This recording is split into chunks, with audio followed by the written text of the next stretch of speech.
Après 6 semaines d'audience à huis clos, le verdict dans le procès en appel des 13 jeunes accusés d'avoir attaqué et brûlé avec des cocktails Molotov des policiers dans leur voiture à Viry-Châtillon a été rendu cette nuit.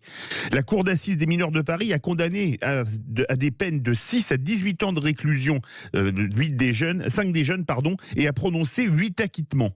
Un verdict plus clément que le verdict de première instance, puisqu'il n'y avait eu que 5 acquittements et les peines étaient allées de 10 à 20 ans de prison. Ce verdict d'appel, donc plus clément que celui de première instance, n'a pas empêché des scènes de bagarre, tant dans le box des accusés que dans la salle d'audience à l'énoncé, ce qui a obligé les forces de l'ordre à intervenir dans le palais de justice. Nous sommes avec Alexandre Touzet, vice-président du conseil départemental de l'Essonne, délégué à la prévention de la délinquance, à la sécurité et à la citoyenneté, qui travaille notamment au Beauvau de la sécurité. Alexandre Touzet, bonjour. Bonjour. Ce verdict était attendu dans l'Essonne, où le crime a eu lieu. Le fait qu'il soit plus clément, avec 8 acquittements au lieu de 5 et des peines moins lourdes, est-il une surprise ? Oui, une surprise complète. Il faut avoir en tête que c'est une enquête extrêmement longue, extrêmement minutieuse, dans un climat extrêmement hostile, d'omerta. Il a fallu déployer une quantité de policiers. C'est une enquête très fouillée. Et c'est vrai que le résultat qui est plus clément en appel qu'en première instance qui avait suscité l'appel du parquet, pour rappel, est une surprise et une mauvaise surprise parce que c'est un message extrêmement préoccupant pour les policiers qui travaillent en Essonne et en France. Est-ce que pour vous le verdict est à la hauteur de la gravité des faits, Alexandre Touzet ? Alors, je ne veux pas me prononcer sur la situation individuelle des accusés, des mis en cause.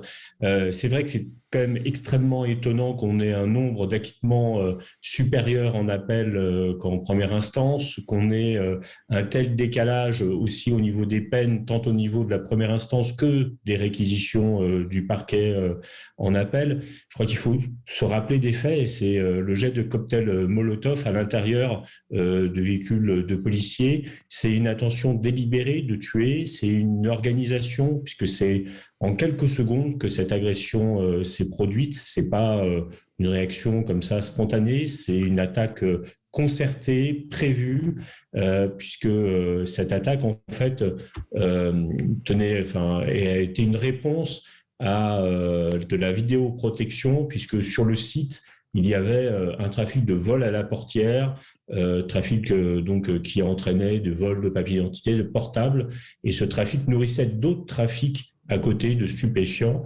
Donc c'est quelque chose qui est très délibéré, avec une violence inouïe. Donc effectivement, ça suscite un fort étonnement et le sentiment d'une certaine injustice et d'une inquiétude pour l'avenir. En fait. Est-ce que vous êtes surpris par les scènes d'émeute qu'il y a eu dans le palais de justice ? Il a fallu envoyer des dizaines de forces de l'ordre, c'était le pugilat général.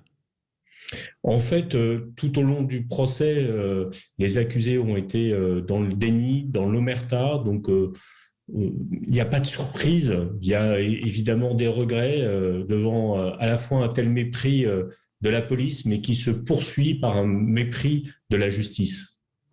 Alors, une chose, des policiers qu'on tente de brûler vifs, on se rappelle de ces images. Est-ce que vous n'avez pas peur qu'un de ces jours, un policier utilise son arme de service pour se défendre ?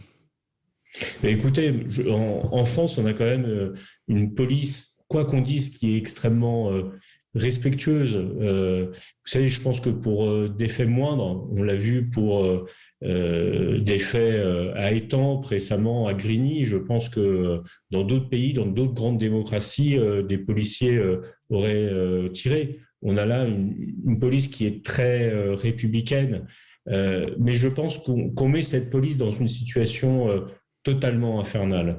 On voit bien que ces faits, ces agressions se multiplient. Dans le livre blanc pour la sécurité, le ministère de l'Intérieur relève plus de 30 000 faits par an en direction des policiers. On voit que tous les faits de violence ont doublé en l'espace de 10 ans. On ne parle pas des outrages, des délits de fuite, des refus d'obtempérer. C'est une culture qui s'installe dans le pays et qui est malheureusement là accompagnée, voire encouragée par la justice. Dernière question, Alexandre Touzet, en 30 secondes. La politique de la ville où on y a mis des milliards depuis des années, c'est un échec ?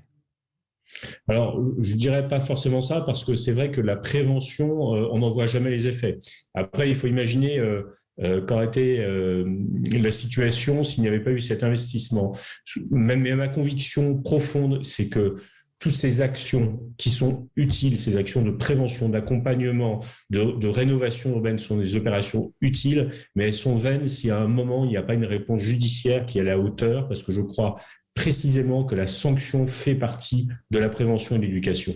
Merci beaucoup Alexandre Touzet, vice-président du conseil départemental de l'Essonne, délégué à la prévention de la délinquance, qui travaille notamment au Beauvau de la sécurité.